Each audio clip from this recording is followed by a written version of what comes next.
Hey everybody, welcome to another episode of Master the NEC as well as Electrician Live, the videocast podcast series for you, the electrician, and where we talk about the National Electrical Code and all things electrically related. Welcome to the podcast videocast. Now on today's episode, we're going to talk about where work looks really nice, but there's still code violations in the images. Now I was asked to do this video in order to be able to show you what we're talking about because I posted this video on my Facebook page. And if you're not a member of my Facebook page, why? Why are you not a member of my Facebook page? So go over to Facebook and search for Master the NEC, and you can follow me on Facebook. And if you're taking an exam and you're preparing for an exam, so you're studying really hard, we also have an exam prep forum that's only available to those that are studying for exams. Okay, so you can join that as well. So today's episode is going to be one that some people are going to say, okay, Paul, you're picking on people. I'm not picking. I just want to use it as an example and show you that even the neatest work, things that look really, really nice, still can have an issue. It still can have violations in it. And we use it as a learning moment, not to tear anybody down. I didn't use any names. When somebody posted this, I didn't on the forum that they posted it. I did not put a response. I'm using it for educational purposes and to kind of follow up on a podcast that I did a couple of days ago, which said, look, electricians, I love when you show your work. I love when you show pride in your work. Just make sure that you look at the work before you post it, because if you've got violations in it, this can be a learning moment, and I'd hate to have it fail a job because an inspector failed you for something that you could have done differently. And so that's what we're here for. We're just here to learn, and that's all I'm trying to do. All right. Now, I have over 30 years in this industry. For those out there that say, Paul, all you do is teach, you can't do. I love those electricians on some of those professional forums that say that the guys that teach can no longer do.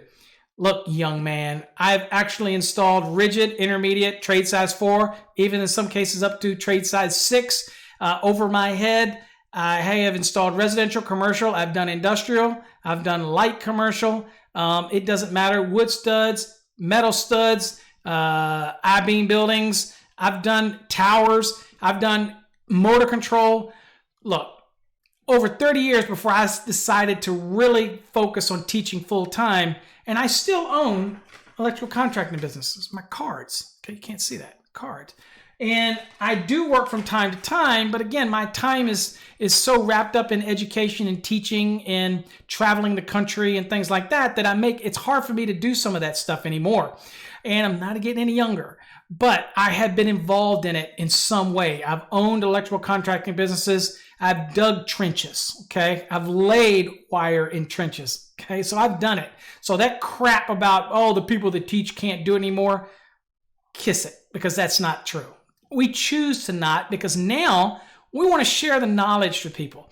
It don't take a brain surgeon to make splices, to bend saddle bends. Once you learn it, once you've done it, it's like riding a bike. It's all about measurements and understanding your benders, okay? And now some of the hydraulic benders make it a no-brainer for some of the bigger stuff. So again, you can do crappy MC cable work just as bad as you can do pipe work. It can look just as bad either way. So take pride in whatever you do. But again, leave that crap at the door. Educators like me, we're electricians, and we still are master electricians. We just choose to teach now so that you can learn something from our experience, okay? And you always have the choice to not watch the videos too. Okay, nobody's twisting your arm. All right, so let's talk about this image. So what we're going to look at is an image that was posted, and I commented on my Facebook page, and it's a neat image. Okay, it's really neatly done, but there's issues, and we need to look at it. So here's the graphic. All right, now in this graphic, you're going to see really neat. The panel, again, you can't see in the panel, so we're not going to comment on that. And we see, again, fan box supported. Everything looks good here. One problem we have is bundling. Now, I can tell you this right here, based on the proximity of this fan and the potential for blades and what we're dealing with, is that this right here and the spacing here, that this is between these joists, that this is more than 24 inches. Same over here. Now you notice the tie wraps are bundling it all together, okay? So this is what we want to talk about. So securing and supporting did really good job. It looks like, here you see where there's the straps and strapped here, and here's the strapping on the cat, looks like cat 5 or something, and straps over here. Run nice and neat. Looks like he's running them in the, in the center of the joists, so you don't have to worry about it. Of course, this looks like an attic above here. Okay, so let's kind of do some follow-up now. Okay, so securing and supporting, I don't have any problem so far. What I do have a problem with is the bundling, because you are looking at an application where there are no less than 4 12-2 NMBs and at least one 14-2 NMB installed in this bundle set right here that are all tie wrapped together. So this continuous run right here. All right. Now they do get right here and they do seem to split up. Some probably run continue because I don't see the white one coming out. All right. But this is a problem. Okay. So how do we address this? Now, if it's done here, my concern is that it might be done in other places. Now, what's the big deal? That's just a small portion. Okay, time for story time. I've been involved in cases where the cable's bundled, even though it's diversity involved, and most people say that's a 20 amp circuit that's never going to pull more than 10 amps or 12 amps or 15 amps. That is not always the case, and we're having more and more conditions now of dealing with an overcurrent condition, short circuit, ground fault, or overload. And what happens is when you have a bundle, and you run it for more than 24 inches, it does not allow heat to dissipate. Now, there's another issue to worry about. This is showing on the attic side, so that means that there's probably, once it's gypsum boarded, they're going to pump insulation in there, or they're going to lay vats down there. Chances are today they're going to pump the insulation there. So now, not only is that bundle there for more than 24 inches, but now it's also going to be embedded in thermal insulation. So that heat is not going to be able to dissipate. Now, what about the conductors that are in the cables that are at the core of that bundle? They're also not going to be able to dissipate heat. Okay, so while this one isn't as bad, this one over here, isn't as bad as it could be a lot worse. And I have seen cases where people have done like trunk lines down the middle of their house, and they literally thought it was neater to bring all of their home runs together and run them down. Okay, and they think it doesn't look neat. It's kind of neat looking, but that is a code violation. One, you can't dissipate the heat. And so everything that has to do with the code, when we do adjustment and corrections, we're trying to adjust for not only the ambient temperatures, but also the thermal properties of heat that are mutual contribution from other conductors that are under load. And we're trying to keep that insulation value from the value of 90 degrees C from being violated. Okay. And once you get beyond that, then you start to have breakdowns. All right. So we're trying. So how do we keep that away from getting to that thermal threshold? We have to lower the amount of current on the conductors. So that's why we have what's called adjustment and corrections. Now, we're not going to talk about the corrections that might have to do with the ambient temperature in that attic. So we're not going to get into that. But what we are going to talk about is the adjustment factor for the number of current carrying conductors in that cable assembly. Now, let's look at the National Electrical Code at this point, because we want to be able to look at it and see what are we bringing in. Okay, because there was a change in the relocation of this rule in the 2020 NEC. It used to be adjustment and corrections were 310.15 B3A and B2A. Well, that has changed now. It's still the same rules, still the same percentages, but it's been relocated. And so we got to get familiar with that. Okay, so let's kind of go to the code and we'll see what it is. So here's the code, and we're going to read what it says in 310.15 C1. Because that's the one now that's dealing with more than 3 current carrying conductors. And it used to be 310.15 B3A. Now it's 310.15 C1. All right. So what does it say? Because I did have somebody in the forum, again, my Facebook forum, if you want to go join, it's Master the NEC, said, well, doesn't this rule only apply to conductors in a raceway? And I'm like, no, but it does apply to them, but that's not the only one it applies to. And they said, let's read it and let's see. And I posted it so that we could all benefit from it. Here's what it says.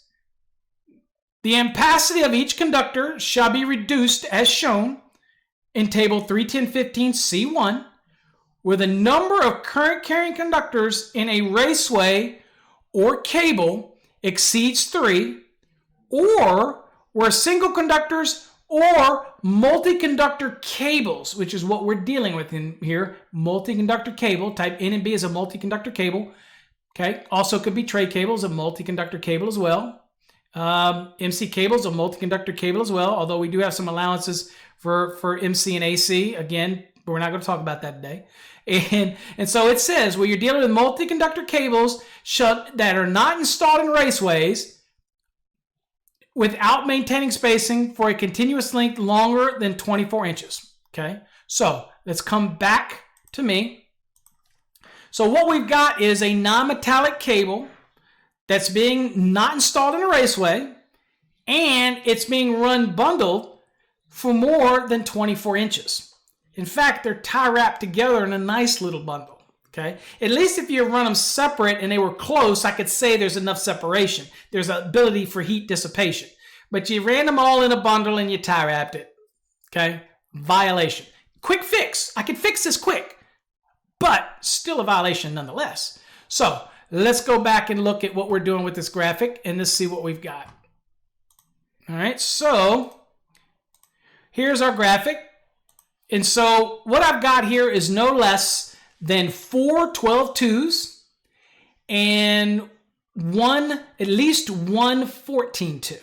So we have a total of 10 current carrying conductors, a black and a white in each one of these, current going out, current coming back. We're not going to get into conventional current and traveling and left, which direction. It's 10 current carrying conductors. The black and white in a 14-2 or 12-2 or 10-2 is a current carrying conductor, the black and the white.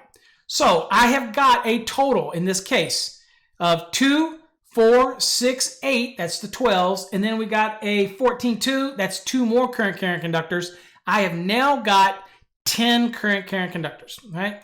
Fair enough. Now, something happens here. When you have more than 9 current carrying conductors when you're dealing with NMB, then even after adjustment and correction, if you had 9, then you'd still be okay. And we'll look at that in a second because I'd like you to remember that when you're doing an installation. For example, we'll talk about what happens if I had just installed 4 12-2s. Is that still going to be okay? And I'll do that math in a second for you so you can see you'll be okay. But let's look at the rules here. I've got 10 current carrying conductors. Now let's look at what the code says. So because now we need to know what it's talking about with that. So here's the code. And so it says go to this table. So here's what we've got. We've got 10 current carrying conductors. So we're going to reduce the percentage by 50%. Okay. Wow, that's quite a bit. And of course, we're going to be using table 31016 for ampacity to reduce this 50% too. All right. Now, couple good things. Good things is non-metallic sheet cable under Article 334, Section 80 allows me to do my adjustment and corrections. In this case, we're going to be doing an adjustment from the 90-degree column's ampacity, knowing that at the end of the day, we still can't exceed that of the 60-degree column. So even after my adjustment and corrections, I might have a conductor that's still greater than the value that's listed in the 60 degree, but I still am limited to the values of the 60 degree. All we're doing this exercise for is to make sure that I have a conductor that can actually handle the value that's in the 60 degree column, okay? We still have a good conductor, all right, that we're working with that. And there's another unique rule here is we're going to assume that these, because they're branch circuits, are supplying receptacles with cord and plug things. So they're devices that cord and plug is going to be going in and out of them. I don't know that, but we have to assume that in this case because they could be small appliance branch circuits, whether it was laundry or whatnot. A duplex receptacle are 2 receptacles. Okay, that's why it's called duplex. Okay, so it's more than 1. I'll tell you why we're worried about that in a second. Okay, so let's go on and look here and scroll down a little bit and find out how we apply this 50%. So we had 10 current carrying conductors. Here we're at ampacity table 31016, which used to be 31015B16 in the 2017 code, in case you're checking. All right, let's go down. So here is our 12. And here is the 90-degree column. It's 30 amperes. Now, it's good for 20 amps, and you see this little asterisk here that says, and that takes us to 240.4D, and says that a 12 gauge is going to be protected by a 20 amp overcurrent device. That's what it tells you to do. Okay, and that's what that little asterisk means. And if we scroll down, you'll see it down here. Section 244D shall be referenced for conductors overcurrent protection limitations. Okay, just wanted to make sure we got that right. So 30 amperes. So now we're going to take this by 50%. So let me do the math. Now, obviously, I don't need math to do this. 50% of 30 is 15, but we like to use the calcs. So 30 times 15%,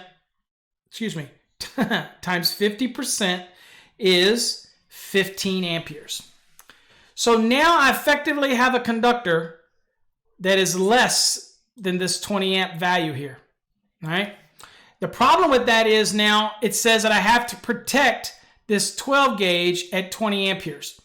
But since now it's only good for 15 amps, I put it on a 15 amp. Where do we have a problem? Well, in all those circuits that required you to have a 20 amp overcurrent device for 20 amps, for like small appliance branch circuits or laundry in 210.11, now you've got a problem because it's now a 15 amp circuit based on the rating of the overcurrent device. So you're not going to meet that requirement. It has to be a 20 amp. So that can be an issue for you, all right? Plus, not to mention that if I had a 20 amp branch circuit and I needed those 20 amperes, I'm not going to get it. I would limit my load would be less than 15 amps, okay? And I can't go to the next size up, which is we'll look at that in another example in a minute. But I need to protect that at 20 amperes. And I can't now because my conductor only has an ampacity of 15 amperes. So people will say, well, put it on a 15 amp breaker. But if it's required to be one of the small appliance branch circuits or the laundry circuit, for example, or the bathroom circuit, then I've got a problem, don't I? I'm just saying, that becomes an issue. Now, what if I only had 4 12-2s? And that is 2, 4, 6, 8 current conductors, all right?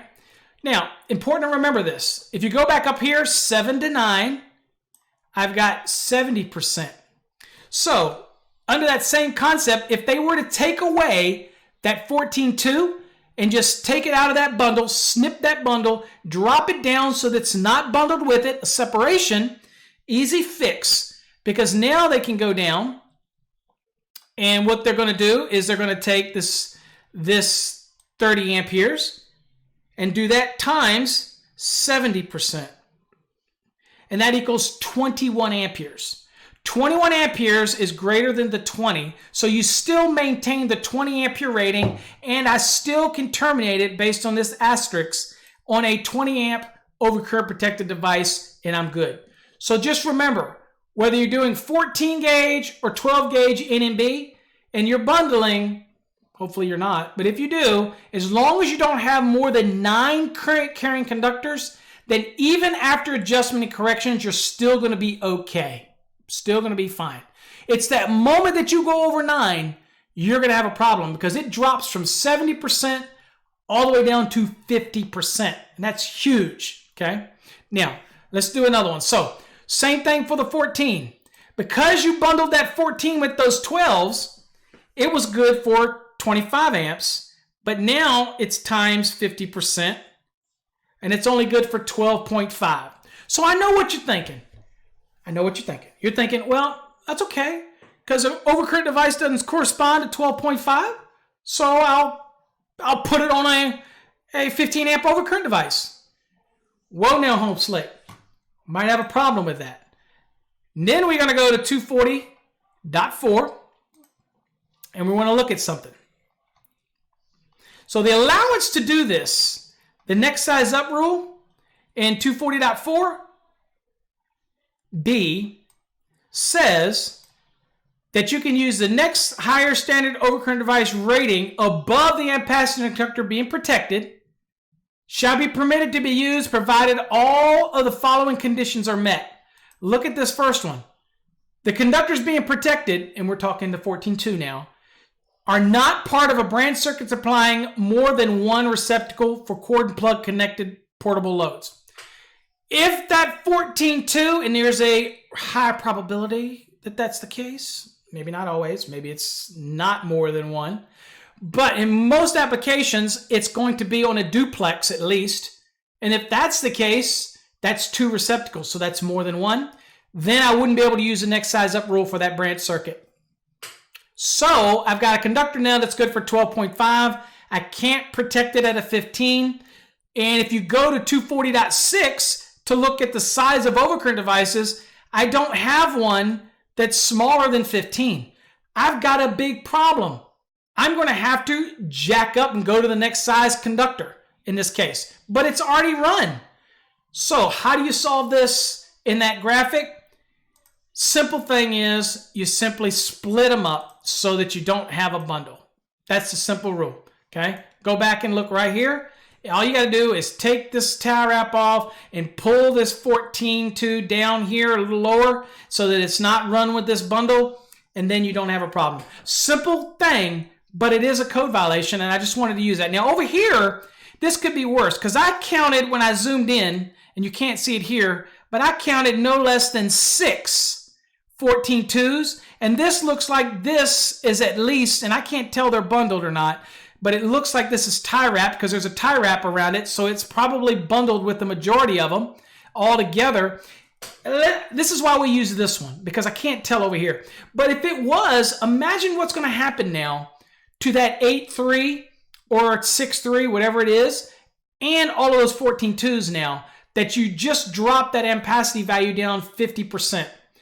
Got to be a huge issue, okay? It's going to cause a problem. If that's being used for a range, and now you take that ampacity and you cut it by 50%, that's huge. Now, I know what you're thinking. Paul, there's enough diversity. That's never going to happen. Okay. I can tell you I've been in court cases where bundling has caused the sheathing to melt down, char away, and the individual conductors in an NMB have caused it starting to melt down. I've seen it. So I'm only telling you, I love the fact that the code has this. And unless you have data otherwise, I'm going to tell you all wire and cable manufacturers like the idea that this rule is in here. Okay? Now, couple that with the fact you're going to put this in that attic and you're going to throw thermal insulation in there, then you got other problems. All right? So just remember all those things that we're talking about. So that's the thing. So tip of the day. As long as you're not doing more than 9 current carrying conductors, that would be like 4 12-2s or 4 12 or 4 14-2s or things like that. As long as you're not getting more than 9 current carrying conductors in those cables like that, then even after you do adjustment and corrections, you're going to be okay because you're only doing 70%. That moment that you get to 10 or more, you got problems. All right? Simple fix. But it is a violation. And so for this boss, this is a learning moment for your employees. This is what you might get turned down for something right here. And the one thing that I hate to happen is that this right here becomes a hot spot and you start to have a fire right here. One is it's in the eave here of the actual roof area. And so when the blowing insulation gets in there, it's not going to have a lot of circulation of air in there. And so if there is a load that's being pulled, and again, I understand that we have a lot of diversity. I get it. You don't have to convince me. I'm just telling you that's what the code says. And you've got to follow it. If you don't like what the code says, I got suggestion. Submit a public input. Change the code. But you better be ready to put some thermal testing behind it. And you better have some substantiated data. Otherwise, it ain't changing. And I can tell you right now, if I get called out, one thing that happens in a fire, while those conductors in that insulation will melt down, the copper tends to not melt. And what happens is we can tell that it's been bundled. And again, all I'm looking for in a forensic application is one thing that plausibly could have caused a fire, and I'm going to hang my hat on it. And I'm going to blame the electrician, okay? That's what I'm going to do because I'm there to get my client off the hook. Sorry, that's just the way it is. And so there's a reason why we have a minimum safety standard. Just follow the code. Do as it says. That's all you got to do. All right. Hopefully you got something out of that. Hope I wasn't too melodramatic on that one there. But I really just wanted to show that graphic and show you that the code does say that if you bundle cables, multi-conductor cables, and you do it more than 24 inches, then you do have to apply an adjustment based on those number of current carrying conductors. And it doesn't matter whether you've got 14 gauge cables and 12 gauges bundled together. The value of that percentage applies to all of them, of those conductors, when you do that actual adjustment. Okay. Now, I won't even go into the fact that the attics could have temperatures that you have to do a correction for. I'll leave that for another debate, because I know that everybody does that in an attic. But it is plausible. Can happen. All right, guys. Hopefully you got something out of that. Hopefully you learned a little something. Until next time, stay safe. God bless.